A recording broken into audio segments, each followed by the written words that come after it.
Hey, I'm Dave back with another Literalist reaction video. As always, my buddy John is here with me. Hey, everybody. Hi, John. I grew up a Hey, Dave. very sheltered audiophile, and now I'm becoming a less sheltered audiophile, thanks to John for many years. Now that we live apart, he's sharing his songs with me. So, what do we got this week, John? Well, I think we just hit the iceberg just a little bit with Rush. We did Free Will. That was fun. I did enjoy that. And I and think lyrically and musically, that was a fun song for me. exactly. And you being the literalist and sometimes, well, Rush lyrics are really up for grabs. They definitely have intention behind them, but they're up for grabs and different people can interpret them different ways. So I think it's a fun route to go. And I think we will lean a little heavier into Rush while we skip around with the other bands. Okay, sure. So we're going to do a song called Tom Sawyer. Now, Dave, I find it difficult to believe that any human above the age of, say, 3 has lived and not heard this song somewhere at some point somehow. Yeah, I'm sure hanging out at a restaurant with my friends, I've heard it. I'm sure that I have heard the song. I've read the book. Is it based on the book? Well, it's about a modern day Tom Sawyer. He's a Uh, little bit different from the one on the Mississippi River. Good, because that one was a smidge racist. So, Yeah, yeah, here and there. all right, let's go. Oh, A Monday warrior, mean, mean strike. Today's Tom Sawyer, mean, mean pride.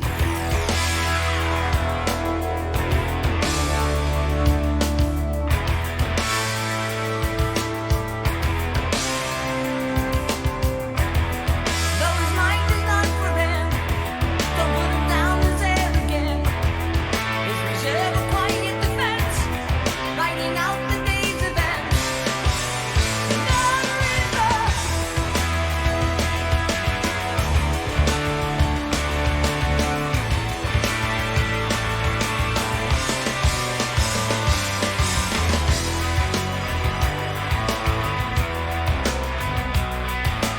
What do you say about his company?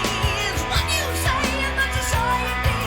Catch the mist, catch the myth, catch the mystery, catch the drift.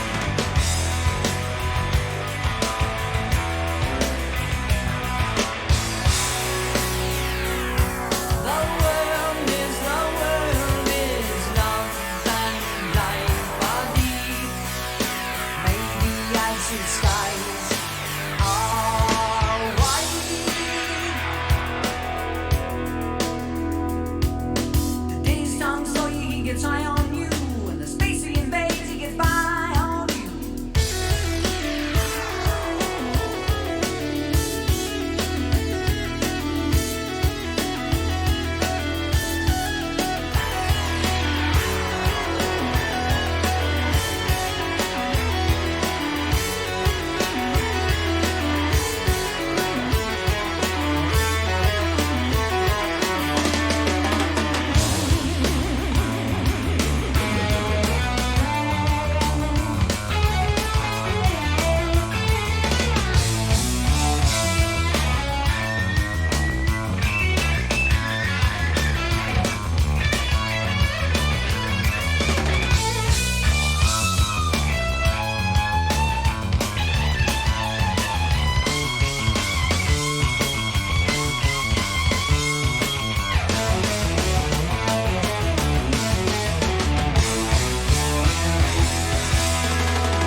No, his mind is not for rent, to any god or government. okay. So we're back to the chorus. Um, I have definitely heard this song before. I can for sure say that. Not a surprising thing. I Has this been sampled in things too?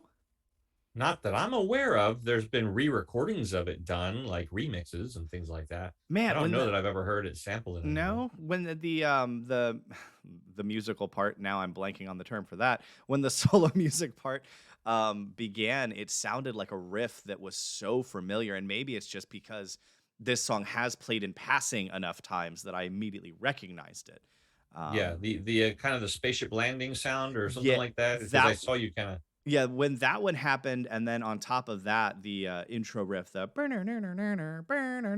when it started driving hard, that was super recognizable. But I find it interesting that the lyrics, to me, I guess, and I think part of my problem is I went into this thinking Tom Sawyer, and so like harkening back to the book Tom Sawyer, and then you have a lot of these synth riffs, and so to me, I have this imagery of this kid on an adventure, no governments, out doing his own thing, and then suddenly it sounds like the spaceships are landing, and I can't turn off the synth sounding like spaceships to me.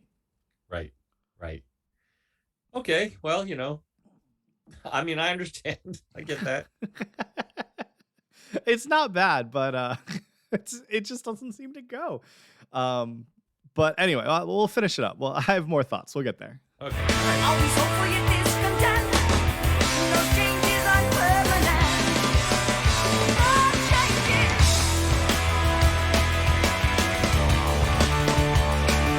Profound stuff right there. Don't miss that.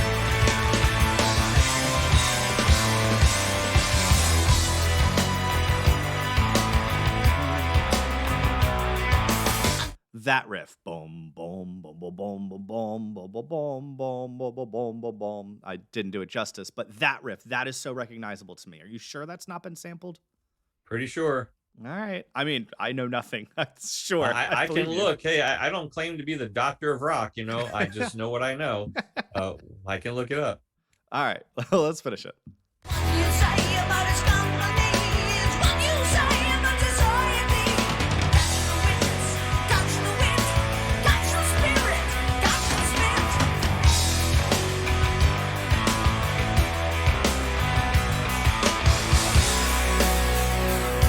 The world is loved and life are deep. Maybe as his eyes are white.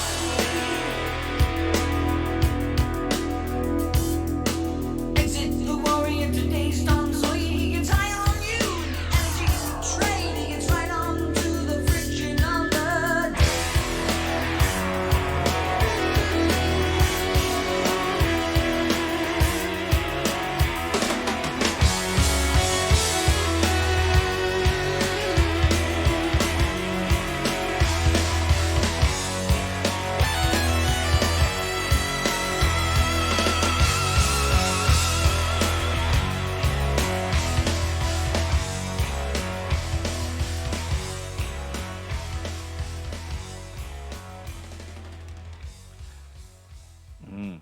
I gotta say, definitely recognizable. I'll give it that. That did not rob any enjoyment. I have definitely never just listened to it, paid attention, nor do I think I had really heard any of the lyrics, like actually heard to a recognizable level. I can absolutely see the influences of Tom Sawyer just nebulously. I see what you mean, a modern retelling. It's more just I think the base concept of freedom, of wanting to go off and exit society and hang out with weird characters that end up saying a lot about who you are because you chose your company, and that says a lot about who you are, who you choose to associate with, which is, I assume, why my reputation is going to just tank when people see I hang out with you on purpose. But And musically, what you say about his company is what you say about society. I Yeah, you pretty much nail it again, Mr. Literalist. You've actually got it pretty well. Tom Sawyer is, in conclusion, is an ideological figure. He's a hero. He's got energy. He's infectious. He's got this whole concept of Western society down. He is free mentally, and he's doing what he wants to do. Mm. I gotta say it's a fun concept. I think at this specific point in my life, you can check the date for when this video comes out. My wife's a traveling nurse and I work remotely, and we are currently 9 days from leaving the place we're currently staying in the center of Indiana, and we literally do not know where we are going in 9 days. And so, like, I think right now this song really hit me hard. The concept of just going out there and looking at change as a constant, like change is a regular part of your life. So I really enjoyed that. I'm now going to say a really controversial thing. Uh-oh. I think that this song, and I do not think this all the time, I think that this specific song would have been better without the synth. I think that it dated the song. It made it sound like it came from a specific era. Whereas when the synth is gone and you have that driving guitar bass, like the riff that I did earlier, I think it like sends shivers up your spine. It hits so hard. It's so timeless. And then I think the synth comes in and says, no, this is from like the 70s and 80s. This is not timeless at all. I think they did themselves a disservice by putting that in there, and that is going to be my super contentious hot take on this song. Well, it is. I think it's a little unfair. I mean, every music you can more or less get down to a decade. I think there isn't a song made that you could say, oh, that's a 90s song, or oh, that's a 60s song. Yeah, and I love it when I'm like, this is a 1660s song. No, this is a 1690s song. No, when it gets to classical, then it comes down to the century. Oh, that's clearly a 17th century piece of classical music. Oh, that's Baroque if I've ever heard some. Yeah, exactly. So this song came out in 1981. Again, Rush, not wanting to rest on their hard rock laurels, said, you know what? Keyboards are becoming a thing. Let's start to introduce keyboards into some of our music. Yeah, and I don't think it sounded bad. Like, I'm not saying it sounded bad in any way, but it reminds me of, did you ever see the Disney movie Tangled? No. Okay, so I'm very proud of that fact. You're missing out. It's fantastic. Okay. One of the only criticisms, and I think it was very fair, of the movie Tangled is Disney does a very good job on the vast majority of their movies of having music that sounds timeless. Like Snow White came out in the 30s, 40s, something like that, still holds up because it has a very classical sound to it. Tangled came out, and instead of having a big orchestra sound to it, a timeless classical sound to it, it was a lot of guitars. It sounded very poppy, and that movie is fun. I watched Tangled. Honestly, it's a fun movie. But I understand the criticism of it because you hear that movie and it does not seem to fall in line with the timeless classics that you tend to think of with the mainstays of Disney movies. So that is how this song made me feel, in that it felt dated due to the music, the instruments that they chose to use, not due to how incredibly they were played or how well written the song itself was, both lyrically and musically. I hear your criticism and I understand. I guess for me, I mean, how old was I in 1981? I assume already in your 60s? No, 17. So, to be, well, I was a little bit, I don't even know how old I was. 1981. I can't do the math fast enough. But I was young, and it's just ubiquitous in my world to hear it, to jam to it. And the keyboard part, I mean, partly there's an element of Rush I don't think you understand. And that is that it's 3 Canadians. I think that there's more than one element of Rush I don't understand. There are probably a ton of them. Go on. But it's 3 guys. And they performed that song live just as well as they did in the recording studio. And that's with Geddy Lee literally playing those keyboard parts at with his feet while playing the bass guitar while singing the song, All right, that's polymath level skill right there. That's solid. I absolutely am not trying to knock them musically. Like, they are incredible musicians. I was jamming. Like, I'd put this on my playlist. There you go. Oh, we got a playlister. Is that a thing now? Yeah. Actually, it's pretty important for me to know. Like, when you heard this song, did you say to yourself, I think I'll add that to my playlist? I think that we should make a thing of that. Sure, I'm fine with it. I think that the first thing I thought was, wow, my headphones were turned up way too loud and this song starts immediately.